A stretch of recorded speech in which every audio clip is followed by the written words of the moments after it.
Paz, que esta palavra chegue em corações, em vidas, em famílias, onde você estiver, que haja paz no seu coração. Paz não como ausência de problemas, mas paz como serenidade.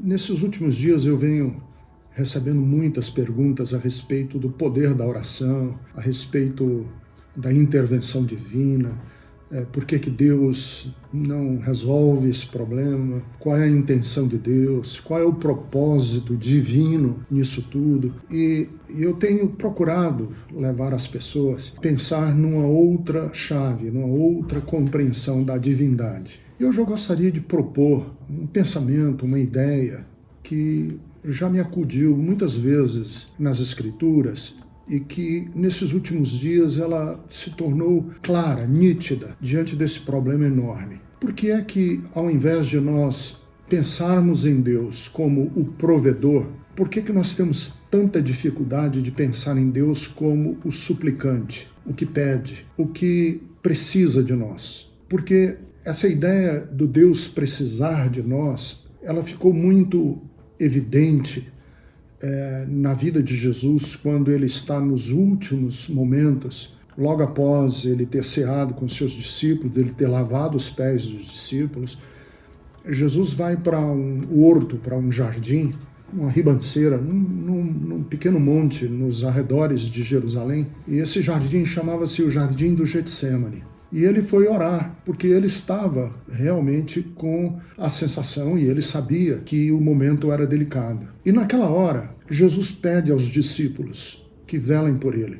Jesus é, naquela hora, quem está necessitando de companhia e de amizade e de carinho. É ele que muda a posição. Não sei se você, que é filho ou filha, já teve também essa experiência com seus pais. Seu pai e sua mãe foram para você, num tempo da sua vida, os provedores. Eles eram os que traziam, eram a fonte, né, da nossa segurança, da nossa alimentação, dos afetos. Eram os nossos pais, meu pai e minha mãe. Seu pai e sua mãe, ou um cuidador, uma cuidadora, um avô, uma avó, um tio, uma tia. Alguém foi para você uma fonte, uma provisão de afeto. E com o passar da vida, lentamente isso foi, às vezes, mudando. E em alguns casos, mudou mesmo. Eu tive uma experiência muito dolorosa com meu pai, quando ele já estava num estágio bem avançado de Alzheimer e muito fragilizado e com uma febre muito grande que precisava ser internado, e ele morava no terceiro andar de um apartamento que não tinha elevador, e nós chamamos a ambulância, e para trazer o meu pai de cima até o térreo, até a ambulância, nós precisamos colocar numa maca com 4 empunhadeiras, 3 enfermeiros e eu, e colocamos o corpo do meu pai ali, ainda vivo, mas quando eu vi a fragilidade do meu pai, ele estava bem pequenininho, frágil,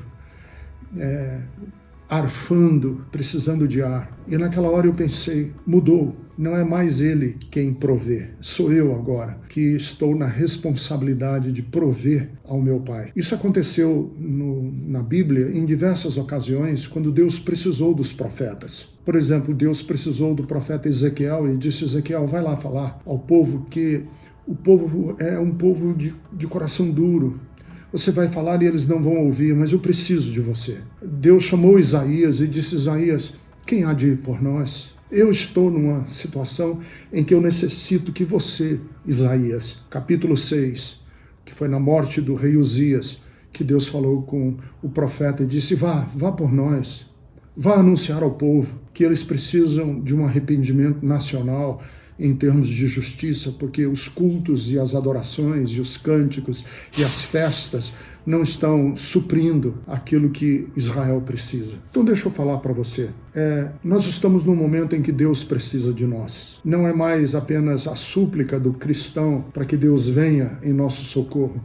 É a súplica de Deus em nosso socorro. Quando o Papa Bento XVI foi visitar Auschwitz, ele andou pelos corredores ali, onde milhões de judeus foram exterminados e mortos em fornos, crematórios e incinerados, literalmente incinerados, homens e mulheres, crianças. E o Papa disse, depois que, andando por aqueles corredores, ele perguntava aos céus e dizia: Deus, onde tu estás? Ou onde tu estavas neste momento? E o rabino Henry Sobel, ele ouviu sobre isso, sendo ele judeu, obviamente, um rabino. Ele então escreveu uma carta ao Papa Bento XVI, dizendo: Sua Santidade, com toda a reverência e com todo respeito, permita-me discordar, porque a oração que se deve fazer nos corredores de Auschwitz não é onde Deus estava. A pergunta que nós temos que fazer e a resposta que nós temos que dar é onde estava o ser humano. Onde estavam os seres humanos quando os nazistas estavam ainda subindo ao poder e os advogados que deveriam ter entrado com ações? O Procurador-Geral da República,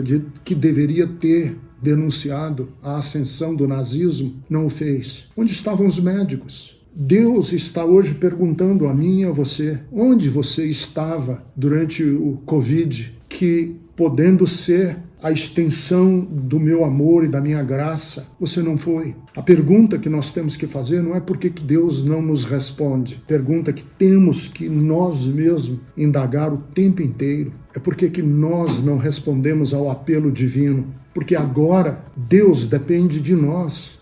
Depende de nós para que, quando esse vírus e essa peste passarem, nós termos condições de erguer um mundo um pouquinho diferente do que era antes dessa grande peste. Onde estava você durante a quarentena, que, podendo ser uma pessoa que espalhou o amor, estava espalhando notícias falsas, falsificações da verdade, que você estava negando a proximidade de uma tragédia? Onde estava você? Essa é a pergunta que Deus faz. E eu quero responder a todos e todas que muitas vezes nós temos que mudar a chave de compreensão das nossas relações com a divindade, porque Deus é um Pai amoroso e bom, e que muitas vezes, e agora nessa hora aguda e difícil, é Ele quem pergunta a todos nós: será que eu posso contar com você? Será que você é um dos que está dizendo: Deus, eis-me aqui, envia-me a mim, usa-me, usa-me. Usa-me como uma flecha que acerta o alvo, como uma ponte sobre as águas turbulentas, como um abrigo no deserto. Usa-me, ó Deus, porque o meu pedido agora é que tu me coloques na tua lista de homens e de mulheres em quem tu podes depender e confiar, que a nossa resposta não será hesitante, não será covarde, não será medrosa. A nossa resposta será: eis-me aqui. Tá bom? Que Deus abençoe você, que Deus abençoe a sua vida. Vamos em frente, porque este clamor de Deus é o clamor do nosso coração. É o clamor de Jesus, que um dia teve fome, um dia estava nu, um dia estava desabrigado, estava preso. E o clamor dele foi: você me ajudou? E a gente possa dizer naquele dia, conforme está escrito em Mateus 25, sim, sim, eu respondi ao teu apelo, dando de comer, sendo abrigo e dando de vestir. Que Deus abençoe a todos e todas. Este é o momento precioso que nós temos aqui e que eu quero que encontre o seu coração cada vez mais disposto a ser um vaso nas mãos de Deus. Até a próxima.